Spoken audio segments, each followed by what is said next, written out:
नमस्कार मंडळी, आज मी तुम्हाला आमच्या बागेतील भाज्या दाखवणार आहे. परसबागेतील ओव्याची पानं आहे. ती झालं तर आपल्याकडे आळूचे वड्या करण्यासाठी आळूची पानं आहेत. पुदिना आहे बिर्याणी किंवा पुदिन्याची चटणीसाठी.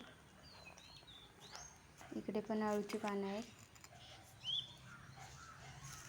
हा आळू चांगला आहे एकदम, म्हणजे असं घशाकडे खाज वगैरे होत नाही. आणि इकडे वांग्याची रोपं लावलेली आहेत नुकतीच आत्ता. या बकेटमध्ये टोमॅटोची रोपं आहेत.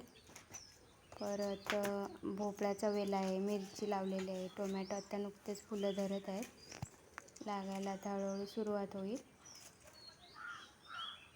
बघा, तुम्ही पाहू शकता. त्यानंतर इकडे मुळ्याची भाजी आहे, लाल भाजी आहे, वाली आहेत. वाली आता थोड्याच दिवसात लागतील, नुकताच वेलवरती जात आहे. बघू शकता आमच्या बागेतील भाजी. इकडे पावटा आहे, मुळा आहे, कढीपत्तासुद्धा लावलेला आहे मध्येच.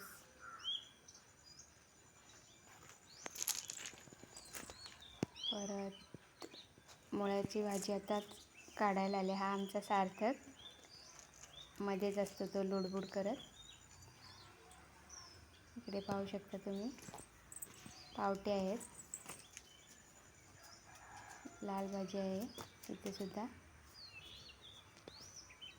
मुळा आहे.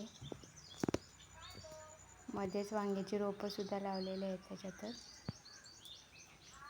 पुदिना आहे. अशा प्रकारे आमची ही भाजी, छोटीशी परसबागेतील भाजी कशी वाटली नक्की सांगा.